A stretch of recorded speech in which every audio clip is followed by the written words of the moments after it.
Selamat malam Bapak Ibu dan saudara-saudari terkasih, kakak, abang, adik-adik sekalian, umat paroki Santo Martinus Balai Berkuak. Saya, Pastor Andre, akan menyampaikan beberapa hal yang mungkin bisa berguna bagi kehidupan bersama. Pertama, Bapak Ibu dan saudara-saudari terkasih tentu bertanya-tanya dalam hati, kenapa pada hari ini 29 Maret 2020 kita tidak merayakan Ekaristi dengan cara berkumpul bersama-sama di gereja. Hal ini tentu bukan kehendak kami, bahkan tidak ada seorang pun yang menginginkan hal ini terjadi. Tetapi hal ini adalah sebagai bentuk keprihatinan kita akan tragedi kemanusiaan umat manusia saat ini, di mana banyak umat manusia yang telah terjangkit virus corona atau COVID-19. Dan berkaitan dengan itu, kami pun para pastor di Paroki Santo Martinus mengambil kebijakan sesuai dengan himbauan keuskupan.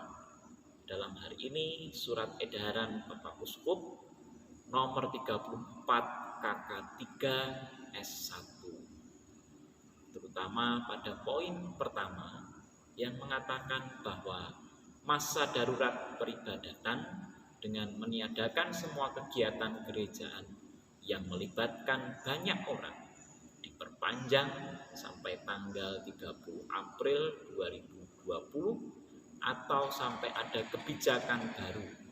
Kegiatan-kegiatan yang dimaksudkan antara lain: A. Perayaan Pekan Suci, misa hari Minggu, misa harian, dan misa lingkungan. Sebagai gantinya akan dilaksanakan misa online melalui live streaming. Umat dapat memilih misa online yang diselenggarakan oleh uskup dan imam dari manapun. B. Penerimaan sakramen baptis bagi katekumen yang sudah dipersiapkan untuk malam Paskah. Pelaksanaannya ditunda sampai situasi dan kondisi yang memungkinkan. C. Pengakuan dosa baik secara massal ataupun pribadi. D.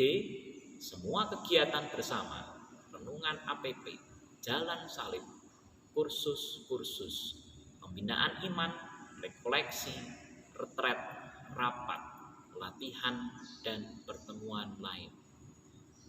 Dan kebijakan nomor 2, selama masa darurat peribadatan, para imam tetap wajib merayakan Ekaristi dan ibadat harian di komunitas tanpa melibatkan umat. Keuskupan akan mengeluarkan panduan teknis merayakan Pekan Suci berdasarkan dekret Kongregasi Ibadat Ilahi dan tata tertib sakramen. Saudara-saudari terkasih, terkait dengan hal ini, semoga Bapak Ibu dan saudara-saudari tidak menjadi kecewa. Bapak Uskup menginginkan kita bukan untuk tidak berdoa, bukan untuk tidak merayakan Ekaristi, tetapi tidak berkumpul. Oleh karena itu, ikutilah misa live streaming yang diselenggarakan oleh Komsos Paroki Santo Martinus Balai Berkuak. Informasi terkait misa live streaming ini dapat diperoleh melalui ketua lingkungan atau grup DPP Paroki. Sekian informasi yang saya berikan. Tetap setia dalam doa, tetap di rumah aja, dan tetap berkarya dalam iman akan Yesus Kristus yang akan menyelamatkan kita semua. Selamat malam Bapak Ibu dan saudara-saudari terkasih.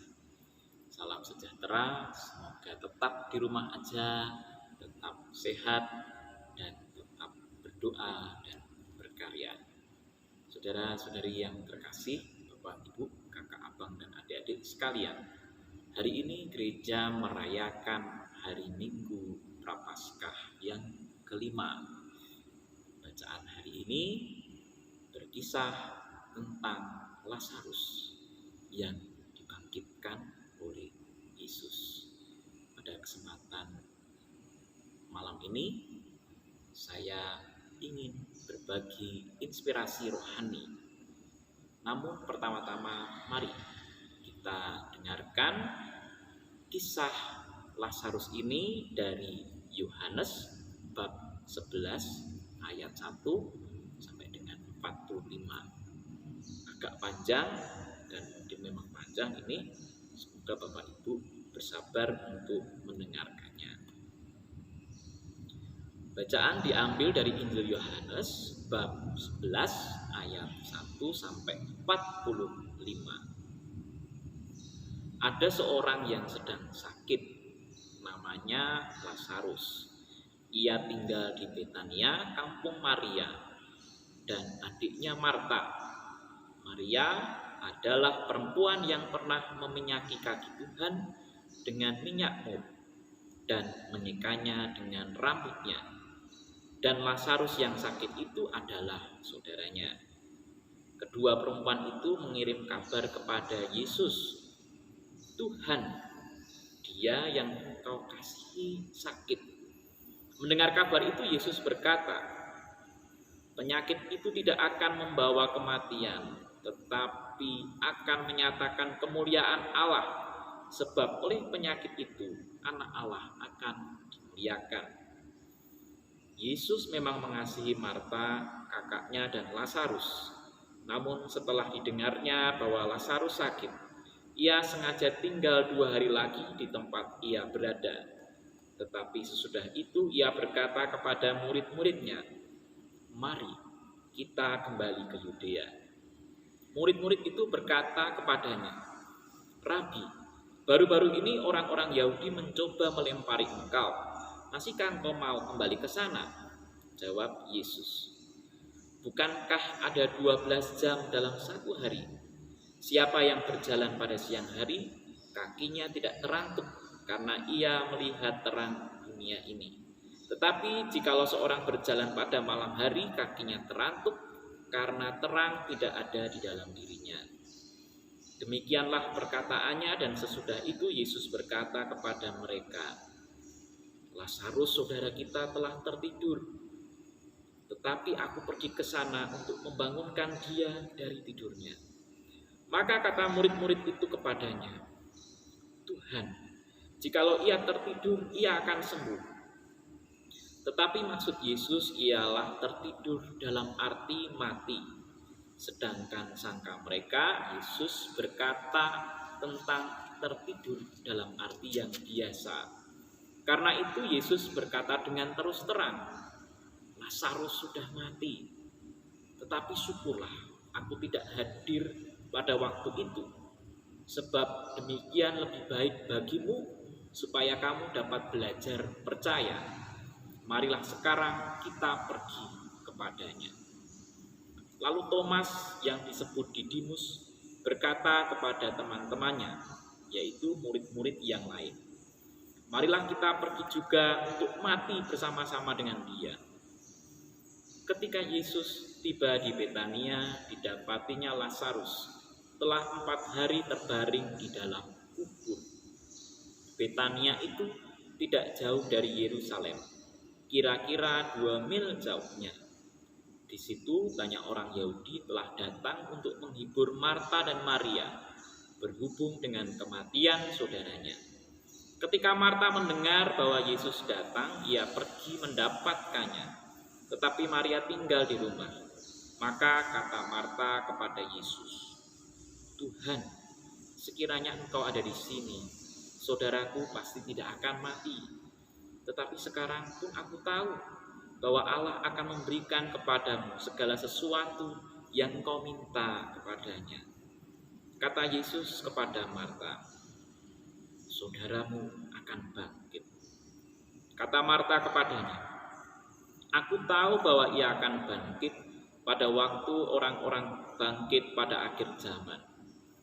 Jawab Yesus, "Akulah kebangkitan dan hidup.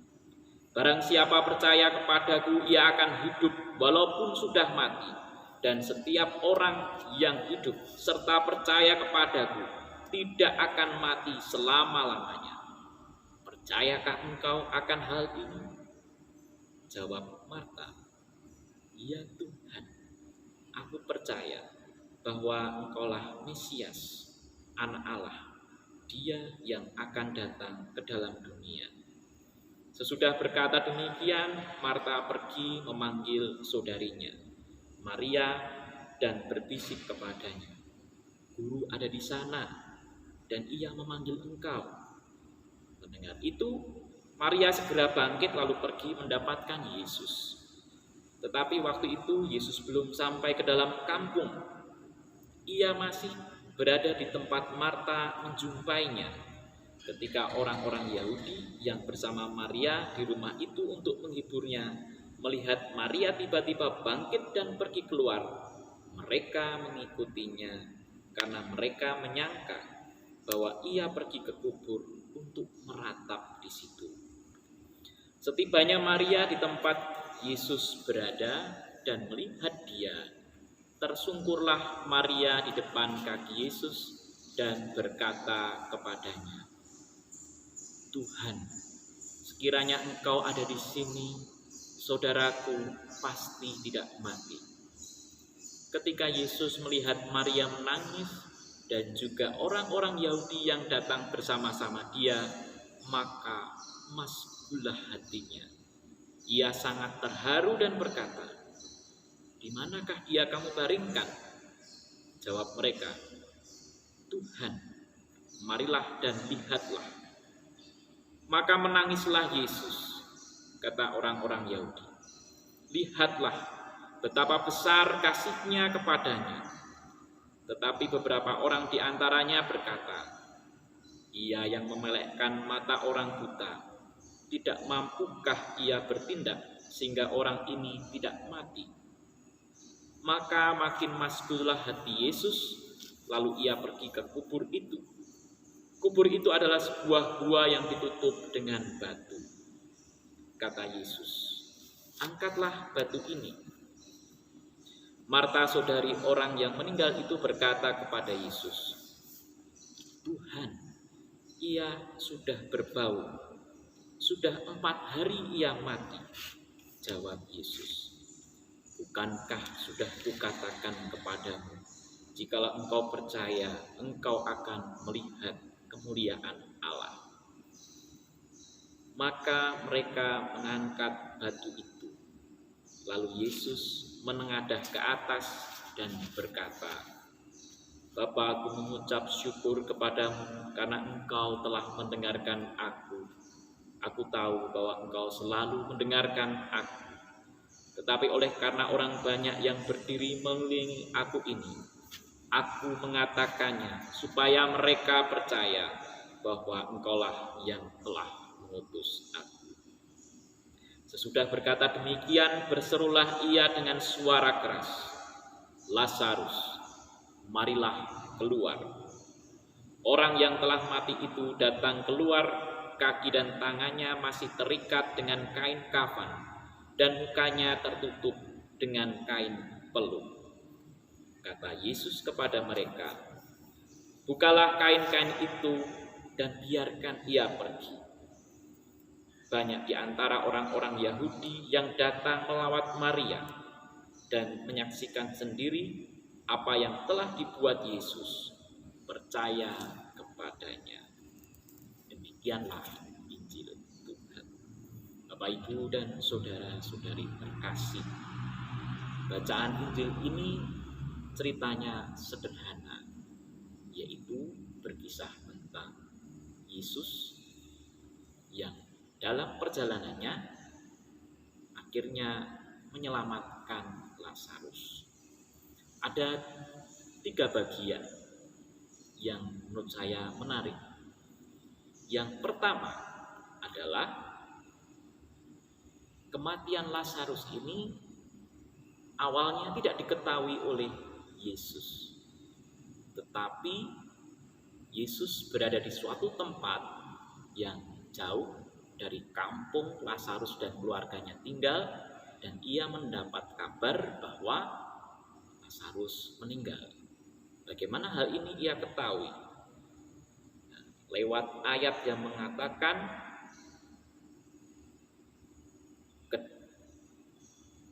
Tuhan, Dia yang engkau kasihi sakit. Mendengar kabar itu, Yesus berkata, jadi pertama-tama Yesus tidak tahu, tetapi dia mendengar kabar. Kabar itu dari siapa, oleh siapa yang menyampaikannya, tidak dijelaskan dalam kitab suci. Yang kedua, tampaknya Lazarus, Marta, dan Maria adalah orang yang memiliki tempat tersendiri di hati Yesus, atau orang-orang yang sangat disayangi Yesus. Hal ini tampak dari ayat yang tadi saya baru saja katakan. Tuhan, Dia yang engkau kasihi sakit. Saudara-saudari yang terkasih, Yesus adalah pribadi, tetapi juga adalah Allah. Sebagai pribadi manusia, sama seperti halnya kita, ia memiliki teman-teman, ia juga memiliki orang-orang dekat. Bagian kedua yang menarik adalah saat mendengar kematian Lazarus, Yesus tidak melihat hal itu adalah hal atau sesuatu yang negatif. Tetapi ia mengatakan, penyakit itu tidak akan membawa kematian, tetapi akan menyatakan kemuliaan Allah, sebab oleh penyakit itu anak Allah akan dimuliakan. Apa yang ingin dikatakan oleh Tuhan melalui ayat ini? Saudara-saudari yang terkasih, dalam hidup kita sebagai manusia, kita tidak selalu mendapatkan hal yang baik, hal yang kita inginkan, hal yang kita cita-citakan. Ada bencana, ada musibah, seperti musibah merebaknya virus corona yang membuat kita saat ini tidak bisa melaksanakan Ekaristi bersama. Tetapi lewat ayat ini, Tuhan mengatakan ini bukan hal negatif, tetapi memang ini adalah sesuatu yang semestinya terjadi, supaya dengan demikian pekerjaan Allah semakin diwartakan dan dimuliakan. Lalu bagian ketiga yang menurut saya penting, bagaimana kita bisa melihat bahwa ini adalah pekerjaan Allah? Jawabannya adalah ketika kita percaya. Ada dua pertanyaan yang disampaikan Yesus kepada Marta dan Maria, dan itu juga adalah pertanyaan yang ditujukan kepada kita. Ketika berjumpa dengan Maria yang sedang bersedih, Maria berkata, Tuhan, sekiranya Engkau ada di sini, saudaraku pasti tidak akan mati. Tetapi sekarang pun aku tahu bahwa Allah akan memberikan kepadamu segala sesuatu yang engkau minta kepadanya. Mendengar perkataan Maria ini, Yesus mengatakan, saudaramu akan bangkit. Yesus juga mengatakan, akulah kebangkitan dan hidup. Barang siapa percaya kepadaku, ia akan hidup walaupun sudah mati. Dan setiap orang yang hidup serta percaya kepadaku tidak akan mati selama-lamanya.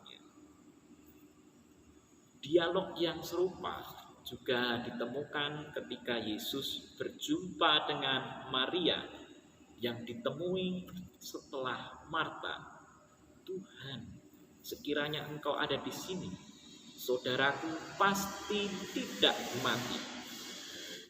Hal serupa juga terjadi ketika Yesus berjumpa dengan Maria setelah bertemu dengan Marta. Maria juga berkata kepada Yesus, "Tuhan, sekiranya Engkau ada di sini, saudaraku pasti tidak mati." Dan Yesus mengatakan, "Di manakah dia kamu baringkan?" Lalu dijawab, "Tuhan, marilah dan lihatlah." Dan Yesus memerintahkan, "Angkatlah batu itu." Tetapi Marta mengatakan, "Tuhan, ia sudah berbau, sebab sudah 4 hari ia mati." Tetapi Yesus mengatakan juga, "Bukankah sudah kukatakan kepadamu, jikalau engkau percaya, engkau akan melihat kemuliaan Allah." Saudara-saudari terkasih, apa yang ingin dikatakan Allah kepada kita melalui bacaan ini? Yang pertama, apapun hal yang terburuk dalam hidup kita, jika kita percaya kepadanya, sesungguhnya kita akan tetap merasa bersukacita. Dan inilah yang terberat. Kalau kita senang, ikut senang, susah, ikut susah, mudah. Saat wabah tidak ada, kita senang. Tetapi saat wabah ada, kita tidak senang atau menderita, itu mudah. Tetapi menghayati hidup, bahwa di saat ada bencana, kita tetap merasa bersukacita dan bersyukur. Dan saat tidak ada bencana, kita menjalani hidup yang lebih bersyukur. Itu yang lebih berat. Tetapi Tuhan mengatakan kepada kita, "Akulah kebangkitan dan hidup." Artinya, di dalam Tuhan tidak ada kematian. Di dalam Tuhan tidak ada kesedihan. Segala penderitaan bisa kita tanggung dengan sukacita. Yang kedua, kita pun perlu percaya dan optimis. Apapun persoalan di dunia ini, apapun wabah yang melanda bumi ini dan umat manusia ini, apapun persoalan yang menimpa hidup kita, suatu saat pada titik tertentu, entah kapan dan bagaimana, pasti akan berakhir. Bagaimana kita tahu itu? Karena Tuhan Yesus sendiri adalah jaminannya. Tentu ini ada syaratnya. Syaratnya adalah jika kita percaya dan terus berpegang kepadanya. Sebagaimana hal yang ditegaskan oleh Yesus, disampaikannya kepada Marta dan Maria. "Bukankah sudah kukatakan kepadamu, jikalau engkau percaya, engkau akan melihat kemuliaan Allah." Oleh karena itu, marilah kita pertebal rasa percaya kita. Kita pertebal doa kita. Kita pertebal rasa syukur kita, entah dalam suka atau duka.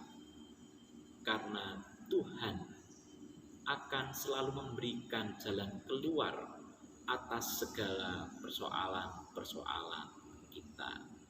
Saudara-saudariku yang terkasih, mari kita berdoa dari rumah kita masing-masing selama pandemi atau penyebaran wabah virus corona ini terus berlangsung.